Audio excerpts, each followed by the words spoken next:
Da carta de Paulo aos Romanos, irmãos, capítulo 13 ainda,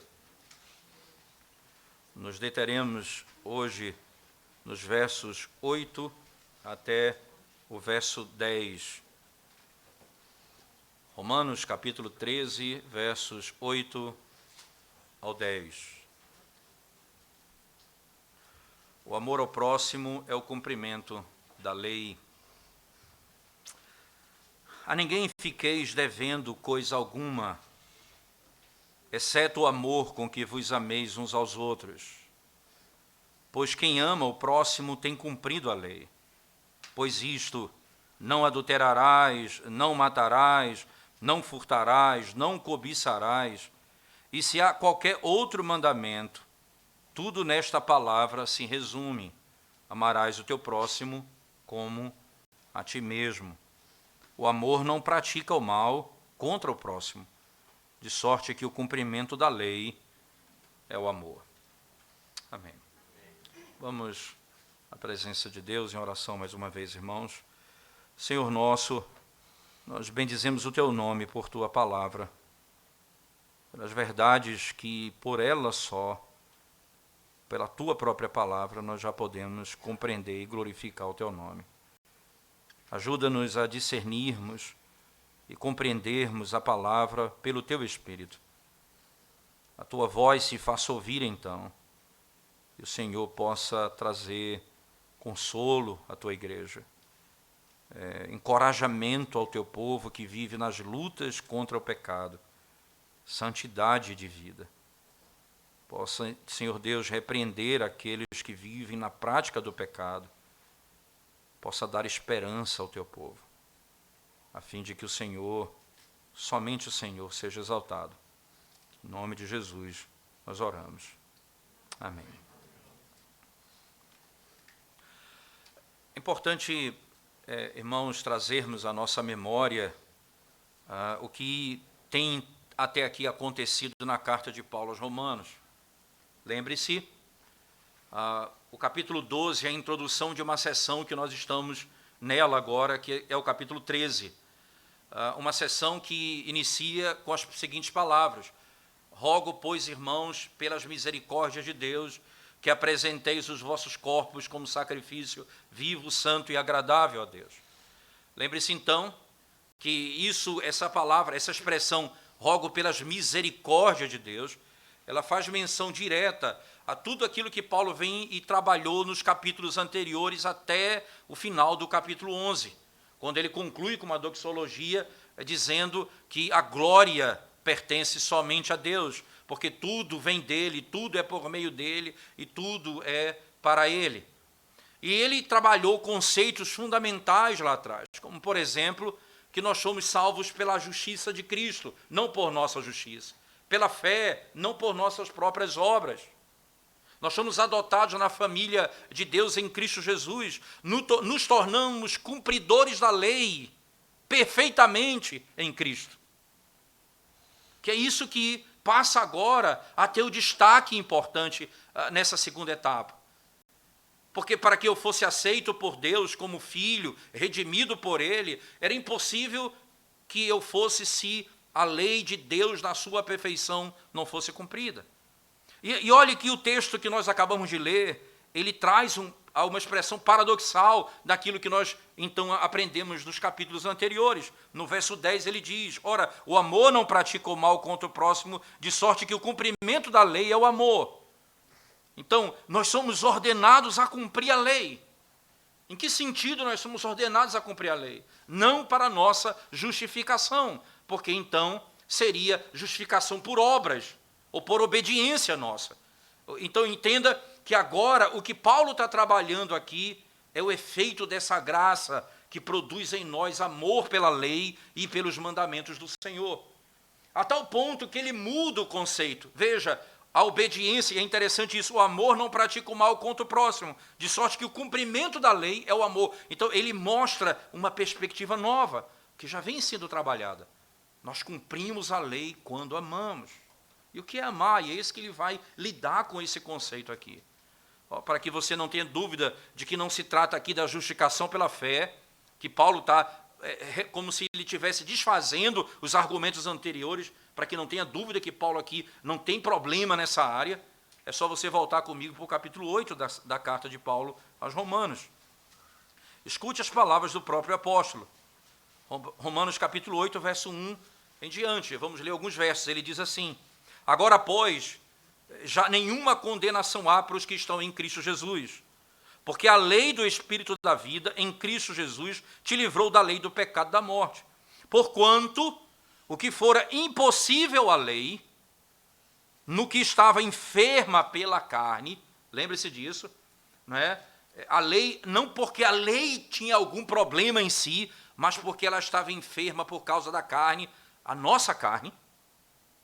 Ela era incapaz de me salvar, porque eu era incapaz de cumpri-la. Então veja, porquanto que for impossível a lei, no que estava enferma pela carne, isso fez Deus enviando o seu próprio Filho em semelhança da carne, pecaminosa, e no tocante ao pecado, e com efeito condenou Deus na carne o pecado, a fim de que, veja, o preceito da lei, irmãos, as obrigações da lei, o preceito da lei se cumprisse em nós, que não andamos segundo a carne, mas segundo o Espírito, para que o preceito da lei se cumprisse em nós. Nós somos cumpridores da lei nesse particular, porque Cristo foi enviado em carne para obedecer. Paulo diz aos Gálatas, ele nasceu sob a lei de mulher. Entenda, ele nasceu de uma mulher sob a lei. Por que isso? Para que ele pudesse cumprir toda a lei.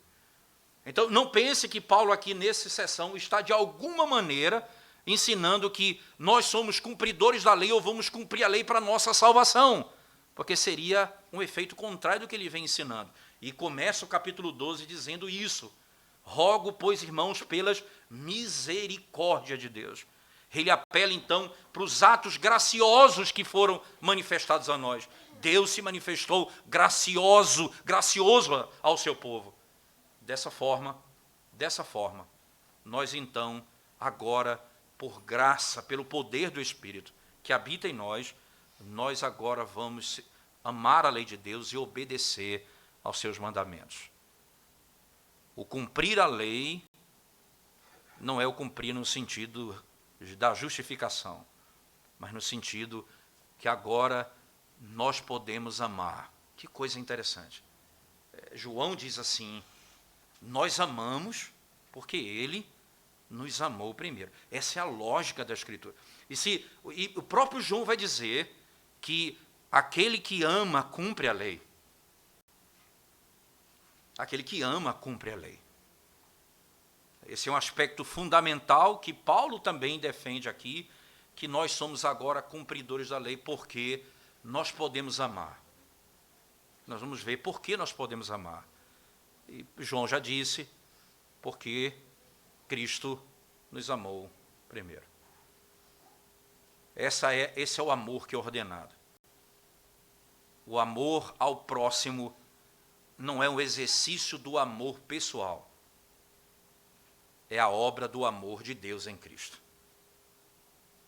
Eu não vou amar o próximo porque eu tenho que me amar primeiro.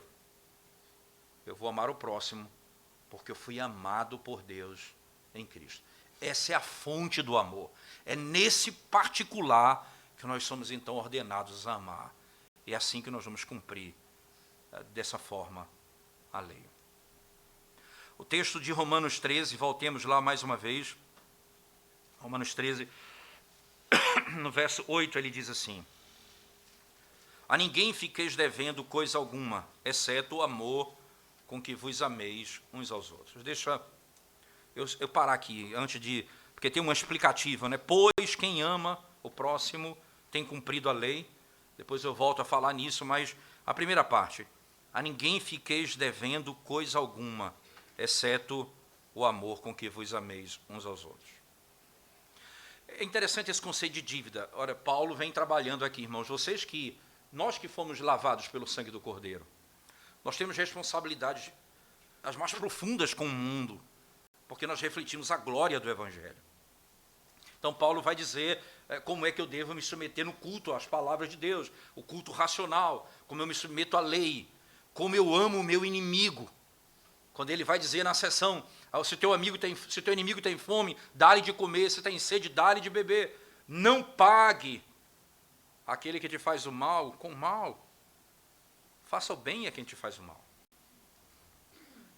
Você deve submeter ao Estado, nos versos anteriores do capítulo 13, ele diz, você deve submeter ao Estado, você deve, porque é autoridade dada por Deus, respeite as autoridades. Veja quantas responsabilidades o cristão, depois de redimido, ele passa a ter. Ele tem relacionamento com seus inimigos, ele tem respeito com o Estado, e ele foge de dívidas. Que coisa interessante. Que imagem interessante. Essa linguagem aqui, veja, em nenhum momento Paulo está dizendo, e aqui não é proibido o caráter de você ter dívidas no sentido de negócios que você tem de pagar aquilo que você planejou, não é nada disso. O que está sendo dito é, não fique devendo a ninguém, cumpra os seus compromissos, pague as suas dívidas. O cristão não pode estar devendo ninguém dessa forma, no sentido de que ele tem dívidas que não paga.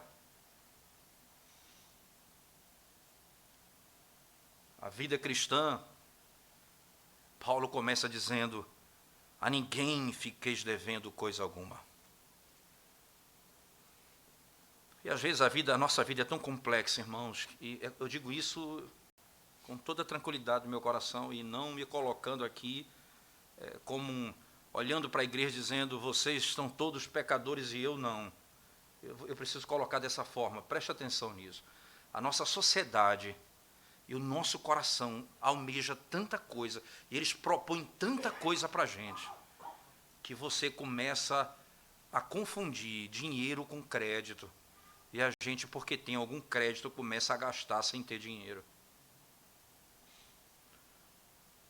E começa a gastar sem ter dinheiro, porque a gente tem crédito. Mas o que paga a conta não é o crédito, é o dinheiro. Se você não pagar aquele crédito que você tinha, eles vão tomar o que é seu. Não tenha medo, não tenha dúvida disso.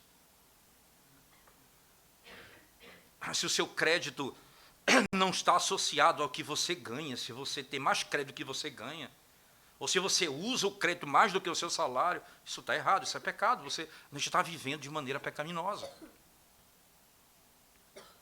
O cristão precisa aprender a viver uma vida simples, dentro dos limites que Deus nos concedeu.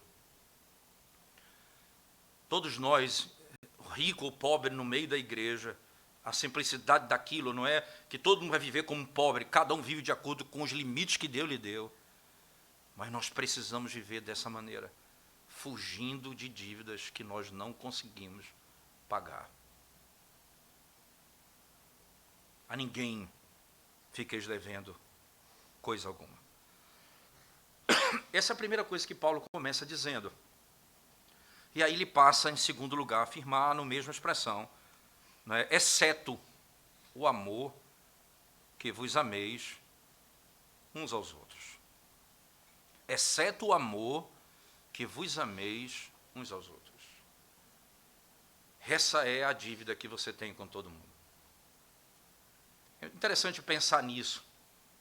Veja, é uma dívida que nunca pode ser paga. Eu sempre devo.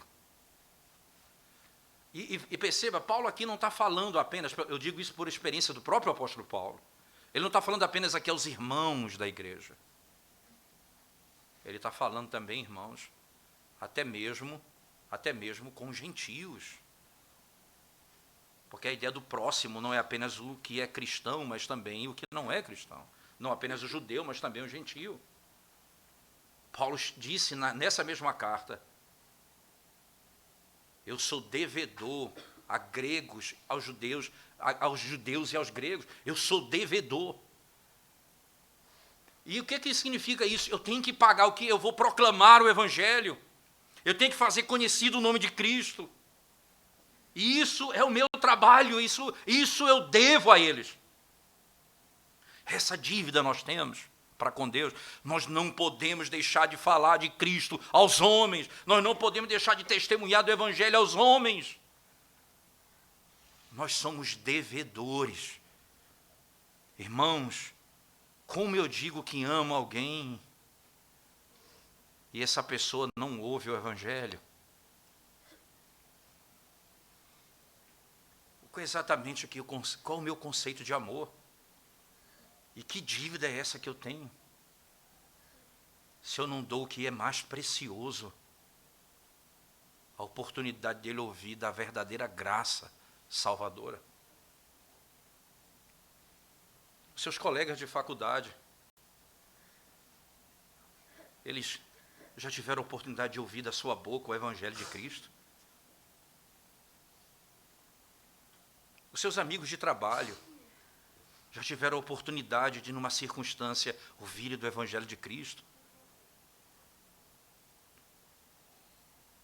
Como exatamente nós temos pago essa dívida? Quando eu preguei no texto que eu citei de Paulo, lá atrás, eu falei para vocês como essa dívida funciona. Essa dívida funciona, e explicando o sentimento que eu tenho pela minha igreja mãe lá no interior do Pará. A igreja dos meus pais, onde eu nasci, onde eu fui criado, onde até hoje os presbíteros da igreja foram meus amigos de infância.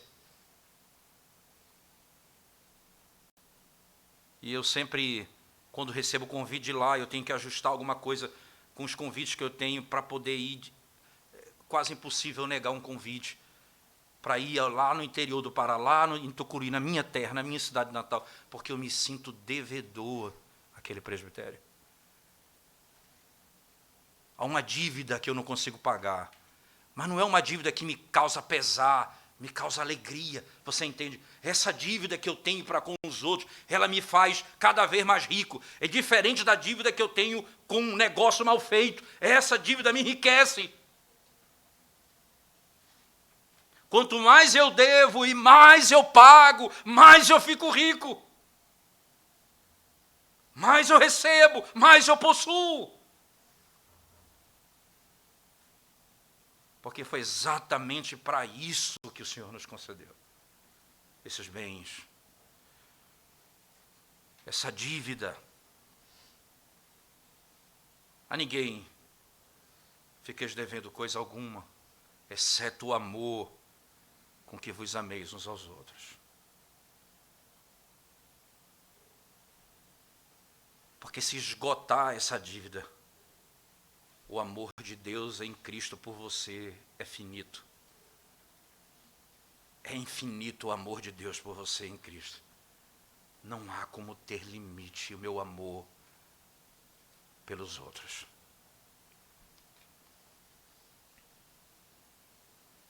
Não há como ter limite. Aí então ele conclui o verso dizendo: pois quem ama o próximo tem cumprido a lei. E aí ele resume isso tudo, irmãos, ele resume isso tudo no verso 9. Pois isto, não adulterarás, não matarás, não furtarás, não cobiçarás, e se há qualquer outro mandamento, tudo nesta palavra se resume: amarás o teu próximo como a ti mesmo. Amarás o teu próximo como a ti mesmo. Como é que lei e amor se confundem, né? Como é que é possível isso? Que lógica é essa? Que tipo de argumento é usado aqui para descrever isso? Primeiro, eu fico pensando que quando Deus enviou o seu Filho, a linguagem que é utilizada, Deus amou, não é? E Jesus Cristo mostra o seu amor para conosco, cumprindo a lei e sendo penalizado por nossa falta, sendo Ele perfeito obediente. Eu não tenho como separar as duas coisas. Cristo não veio cumprir a lei como um legalista. A primeira coisa que surge na eternidade é: Deus amou. Nos amou antes.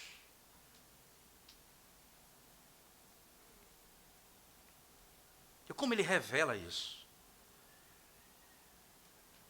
Obediência aos mandamentos do Senhor para a nossa salvação.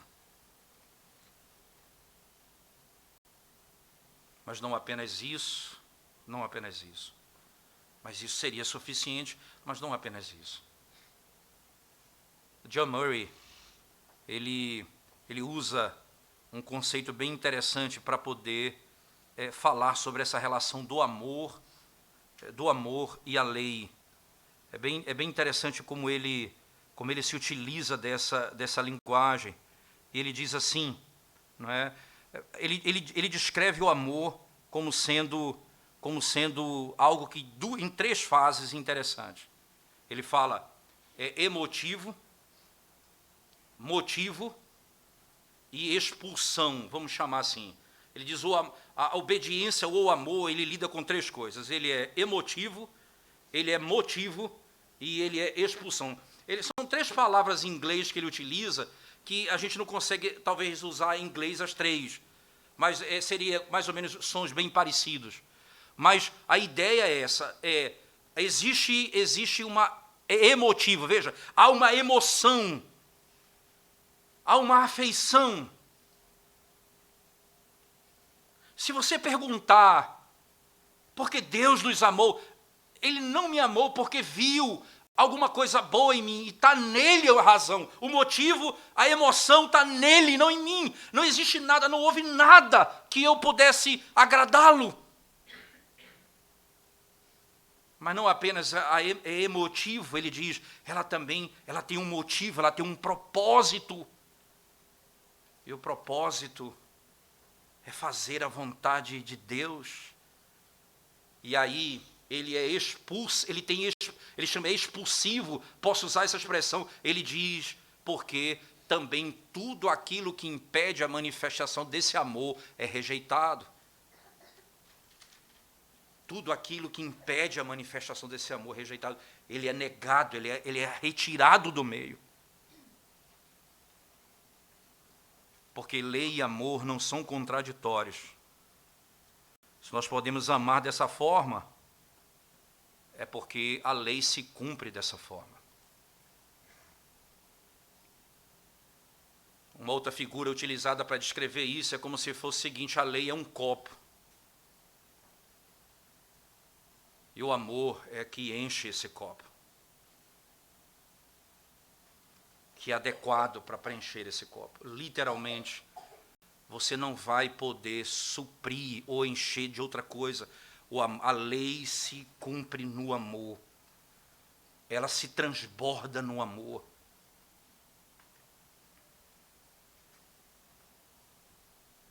Isso é tão impressionante no texto sagrado, irmãos, que a lei, ela não vai permitir que eu faça mal ao meu próximo.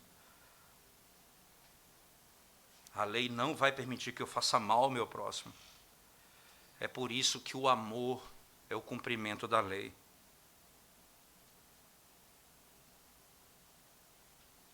Como é estranho nós pensarmos, quando eu cumpro a lei eu amo, quando eu não cumpro eu odeio. Se você abrir sua Bíblia comigo, lá no livro de Êxodo, no capítulo 20, quando trata do 2º mandamento. Êxodo capítulo 20, verso 4, até o verso 6, mas nós vamos ler apenas o verso, Êxodo 20, verso 4, em diante, né? Não precisa, mas ele vai até o 6, mas diz assim, Êxodo capítulo 20, verso 4 em diante, diz assim a palavra de Deus. Não farás para ti imagem de escultura, nem semelhança alguma do que é em cima nos céus, nem embaixo da terra, nem nas águas debaixo da terra. Ele está falando do 2º mandamento. Não as adorarás, nem lhe darás culto, porque eu sou o Senhor teu Deus, Deus zeloso, que visito a iniquidade dos pais nos filhos, até a 3ª e 4ª geração daqueles que me aborrecem, e faço misericórdia até 1000 gerações daqueles que me amam e guardam os meus mandamentos. Veja, irmãos, a palavra aborrecer aqui literalmente é odiar, veja, até a 3ª e 4ª geração daqueles que me odeiam, e faço misericórdia até 1000 gerações daqueles que me amam e guardam os meus mandamentos. Perceba que o próprio mandamento, é por isso que o segundo mandamento, ele tem implicações em tantas outras áreas da vida, a ponto de guardar o segundo mandamento é uma forma declarada de você viver toda a lei de Deus, submetendo-se ao Senhor e fazendo a vontade dEle. Aquele que odeia não cumpre os mandamentos. Aquele que me ama guarda os meus mandamentos. É interessante ainda perceber que quando se fala no amor, o resumo da lei, voltando lá para o texto de Romanos, veja como é resumido a lei, ele diz assim: amarás o teu próximo como a ti mesmo. Finalzinho do verso 9. Amarás o teu próximo como a ti mesmo. Então, perceba que o verso 9, ele usa a segunda tábua da lei, que começa no quinto mandamento até o 10º. Ele não cita aqui o quinto, certo? Mas ele cita a sequência. Porque ele está pegando alguns mandamentos, não porque ele está dizendo que são esses os mandamentos, mas ele diz, da segunda tábua da lei, você vai cumprir dessa forma: amarás o teu próximo como a ti mesmo. Como é que se usa hoje o entendimento de amar a Deus? Veja como é estranho na nossa geração. Eu tenho que me amar primeiro. Se eu não me amar primeiro, eu não vou amar o próximo. As pessoas entendem tudo errado. Veja, é interessante isso. Se você não se amar primeiro, você não vai amar o próximo. Eu não conheço nenhum lugar na Bíblia esse tipo de ensinamento. Mas as pessoas, com base nesse versículo, elas se utilizam desse argumento. Uma vez eu ouvi um pastor pregando, ele teve a audácia e a condição, porque eu não teria nem audácia nem condição. Ele subiu em cima da mesa, provavelmente eu quebraria a mesa. Ele subiu em cima da mesa e disse: se eu não tiver apoio, eu não posso ajudar vocês. Então ele subiu na mesa: agora venha que eu vou lhe ajudar. Aí eu fiquei pensando, que mesa forte, viu? Porque se fosse dessa nossa aqui, ela entraria. A minha questão é: eu vou amar o outro porque eu me amo primeiro? Eu tenho que cuidar primeiramente do meu amor, é isso? Então você está dizendo que a fonte de amar ao outro está em mim? Enquanto o que está sendo dito é: eu só amo porque ele me amou primeiro. O fundamento do amor está no amor que eu recebi, não em nada que há em mim. O que eu sou chamado a fazer é morrer a cada dia para mim mesmo. E isso eu encontro na Bíblia. Morrer a cada dia para mim mesmo. E assim a lei se cumpre. Amarás o teu próximo como a ti mesmo. Se você for alvo do amor de Deus em Cristo, assim nós cumpriremos a lei, se amarmos ao Senhor. O verso 10 então encerra dizendo: o amor não pratica o mal contra o próximo, de sorte que o cumprimento da lei é o amor. Veja que Paulo aqui é extraordinário na sua maneira de escrever. Ele joga com as palavras, irmãos. Perceba, o amor não pratica. Ele pega o amor e usa o não que é comum da lei. Não matarás, não furtarás. O amor não pratica o mal contra o próximo. E aí então ele diz: de sorte que o cumprimento da lei é o amor. Irmãos, quem ama não busca o mal do outro. Quem ama não busca o mal do outro, pelo contrário, é só porque foi alvo do amor de Deus. Entenda, é que eu sou capaz de amar alguém que não me ama. Você sabe por que eu não consigo amar alguém que não me ama? porque eu sou dependente do amor do outro para amar. Eu não sou dependente de Cristo para amar. Eu não sou dependente do amor de Deus para amar. Eu dependo dos outros para amar. Eu dependo do que fazem comigo para eu amar. Eu dependo de Cristo. Ela é a fonte do amor que deve ser distribuído e dado. Em outras palavras, a Deus acima de todas as coisas e ao próximo como a mim mesmo.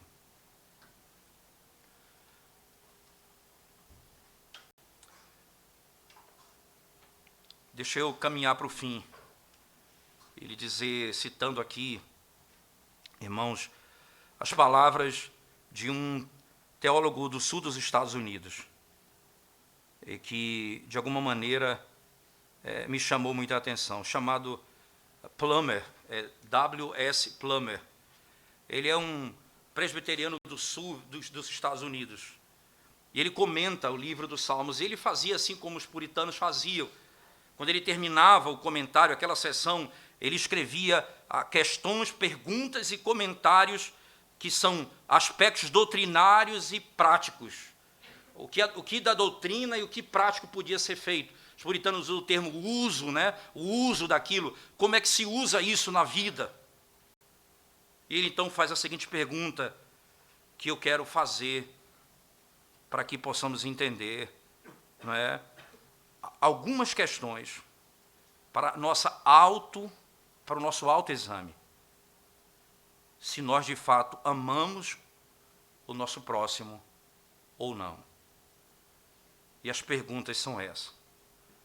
Só ler, você fica quebrado, né? E algumas pessoas têm dificuldade até, mas eu vou me esforçar para que vocês escutem bem o que ele passa a dizer.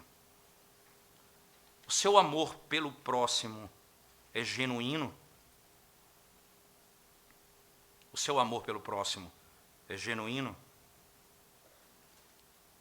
Você é culpado por uma ira pecaminosa?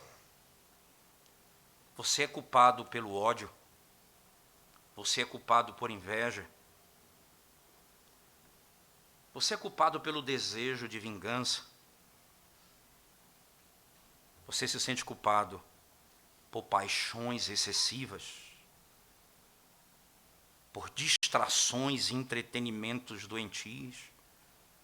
Indulgência pecaminosa?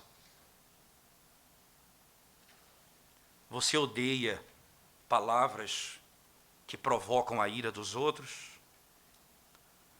Os seus pensamentos, os seus sentimentos e os tipos de ações que você tem,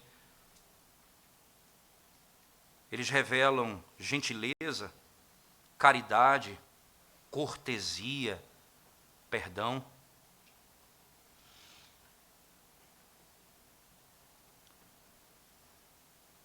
Você ama todo pensamento puro? Você odeia todo pensamento impuro? As suas ações são virtuosas? A sua vestimenta é modesta? Como você se veste? O seu comportamento, como é? É impuro? Palavras impuras? Você odeia todo tipo de impureza sexual nas músicas, nos livros, nas imagens e nos pensamentos? Você abomina isso?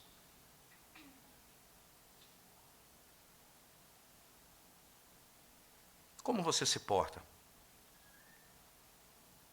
Você pratica opressão? Você pratica usura? Você é enganador? Você ama processos? O seu trabalho é legítimo?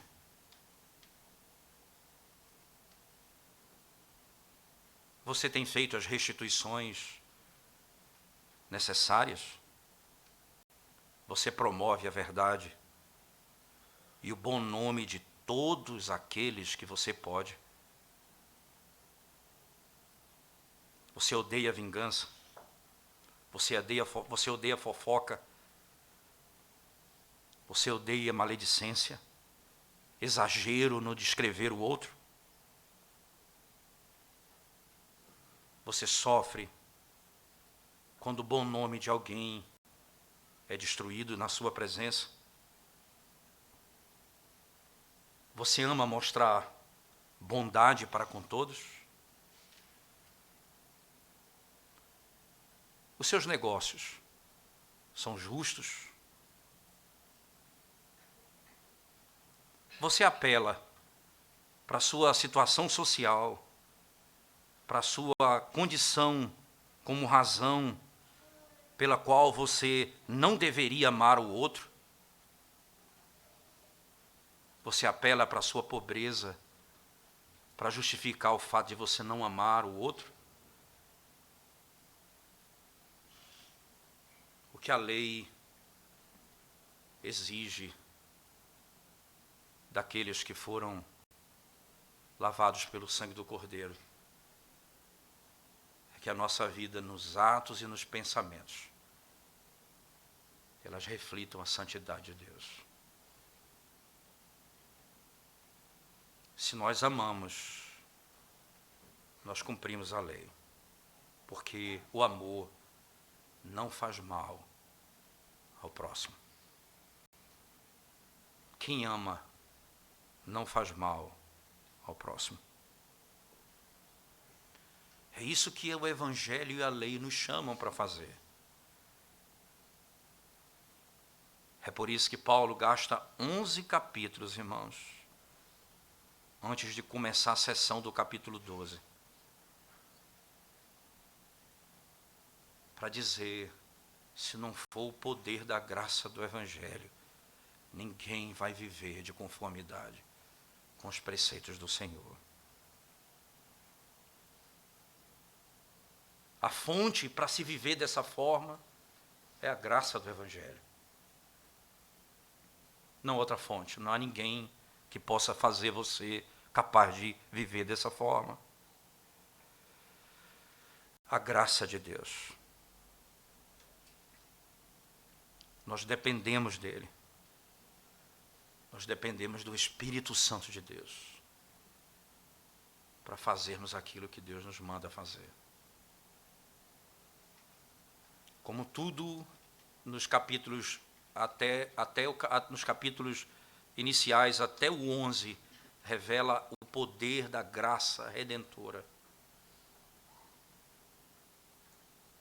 Quando eu tiver lutas contra áreas que Deus ordena na lei, eu volto para a mesma fonte, o mesmo poder gracioso que me tirou da morte, é o mesmo poder que me dará condições de viver de acordo com os preceitos do Senhor.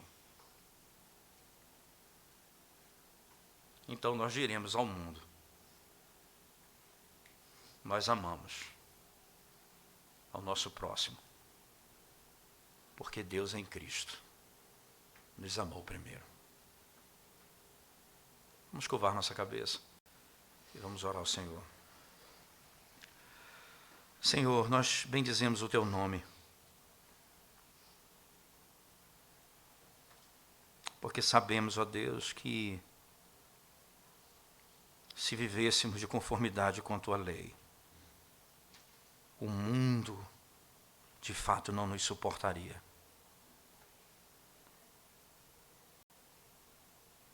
Nós iríamos, ó Deus, revelar a Tua glória de maneira tão impressionante ao mundo. Mostrar o poder gracioso do Senhor.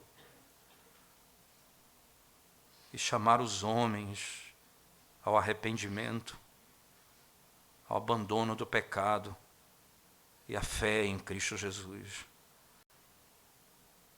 Ajuda-nos, ó Deus, a amarmos como o Senhor requer na Tua palavra, para podermos viver para a Tua glória, Senhor Deus, e o Teu nome ser reconhecido entre os povos. Não apenas conhecido, mas reconhecido e adorado no meio das nações. É o que nós te pedimos, Senhor, em nome de Jesus. Amém.